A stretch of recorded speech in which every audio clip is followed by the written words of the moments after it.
Um ex-deputado de Mossoró, pois é, pode abrir um precedente para que haja censura prévia na internet. Quem pode falar sobre isso com a gente? O Carlos Aros explica melhor essa história. Vamos lá, Aros. Fala, Edgar, pessoal do Morning Show, tudo bem? Beleza. Olha só, uma decisão do Superior Tribunal de Justiça diz que os provedores de acesso têm responsabilidade subjetiva pelo conteúdo gerado por terceiros. Calma, não precisa desesperar, eu vou explicar que história é essa. É um caso de uma ação que foi movida contra o Google para retirada de conteúdo de um blog. Mas mais do que a retirada de conteúdo de um blog, que teria páginas, postagens ofensivas contra uma política da cidade de Mossoró, uma ex-deputada lá de Mossoró, o que essa ação queria era, na verdade, que o Google impedisse que um outro blog como esse fosse reativado para além da suspensão do serviço. E aí, claro, essa ação foi passando por todas as instâncias até que chegasse no Superior Tribunal de Justiça.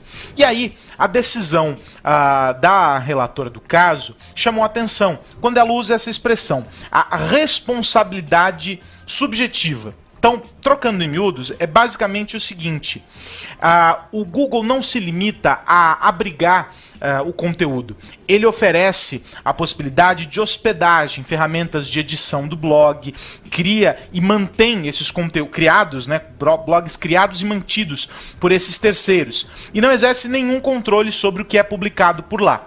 Esse é o ponto número 1.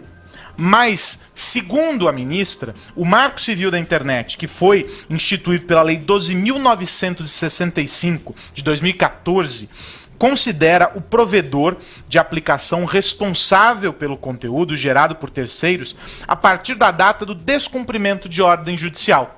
O que significa que, como houve esse descumprimento, a página não foi tirada do ar, ou o Google se disse impedido de fazer esse tipo de controle, esse tipo de, vamos colocar aqui entre aspas, censura prévia, ele passou a ser corresponsável. É um troço complicado, porque esbarra nessa questão da censura. Eu perguntei para o Fabrício da Mota Alves, que é especialista em direito digital, um grande especialista na matéria, qual é a visão dele sobre o caso. E ele fez um alerta importante. Vamos ouvir o Fabrício. A discussão toda principal em torno dessa questão é se isso é válido, ou seja, o Google deve ou não fazer isso, e é viável que seja feito isso do ponto de vista tecnológico, ou até mesmo do ponto de vista jurídico. É uma discussão bem curiosa, porque o judiciário está partindo do pressuposto que o blog foi criado exclusivamente com a finalidade de difamar ou caluniar essa personalidade, e que, se vier a ser ativado novamente, ele vai ter a mesma finalidade que ele teve no passado.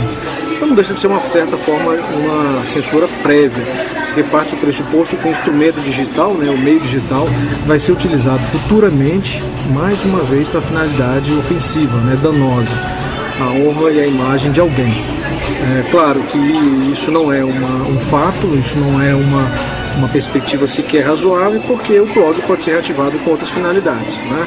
Mas o judiciário entende que sua existência está vinculada a essa condição caluniadora ou difamatória. Enfim, é uma discussão curiosa. Eu tendo a achar que há razoabilidade no argumento do STJ, porém a decisão representa um risco não somente sobre o aspecto da viabilidade tecnológica, mas também sobre o aspecto da própria viabilidade jurídica, do que eu acho que ainda cabe até discussões em instância superior, no caso no Supremo, né? Então, basicamente, a questão é essa. No caso específico, o que se tem é a justiça dizendo que deve ser cumprida a ordem, o que indiscutivelmente deve acontecer, e do outro lado a plataforma dizendo, olha, é inviável executar essa demanda, essa decisão aqui, ela é inexequível. Então, se tem um lado técnico e o outro lado, o jurídico, brigando ali nessa queda de braço. E aí agora esse entendimento da justiça de que existe uma corresponsabilidade do provedor.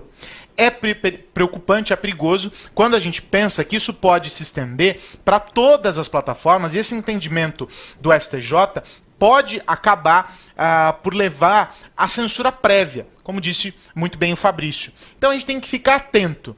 Agora, aí no estúdio, O que vocês acham? Vocês entendem que o provedor ele é responsável por aquilo que é, pelo conteúdo que é publicado por terceiros? Pensem o seguinte, numa rede social, um post ofensivo feito por qualquer um contra alguém, será que a rede social é responsável por aquilo que foi escrito? Ou ela só passa a ser responsável quando ela não removeu o conteúdo a partir de uma determinação da justiça? Qual é o entendimento que vale? Isso esbarraria na censura prévia? Tema polêmico e eu tenho certeza que ao longo do ano que vem a gente vai esbarrar muito nessa questão.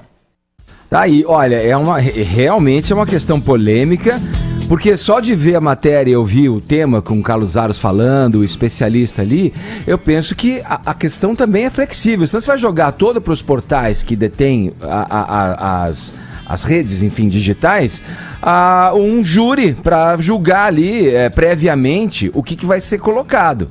Aí você tem um cerceamento claro de liberdade, não tem? A meu ver. Quando você adere a uma rede social, você tem os termos de uso. E aí onde por exemplo, o Facebook aqui, por exemplo, deve ter ali, você já leu os termos do Facebook de uso quando você ingressou na rede social? Poucas pessoas param ali para ler.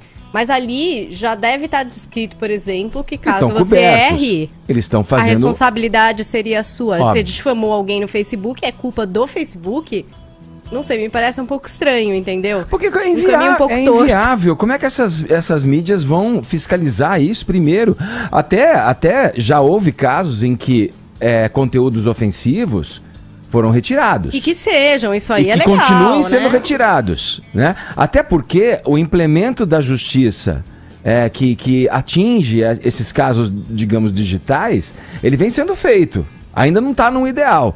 Mas, Caio, olha, é uma coisa realmente difícil, até pela dimensão que isso tem e pela falta de controle, pelo menos aparentemente, que se tem sobre o que se diz, o que se fala nos meios digitais, não? Olha, eu pra ser sincero, eu comemorei. Ontem, 14h28, essa notícia foi distribuída pela assessoria do STJ, inclusive com cópia do acórdão da ministra Nancy Andrighi. E eu vou dizer que eu comemorei. Comemorei pelo seguinte, eu acho que os portais têm que fazer gatekeepers, têm que fazer filtros para que você evite o ódio que está sendo propagado nas redes. Eu acho que eu penso assim, porque você passa a pensar assim de quando você é atacado.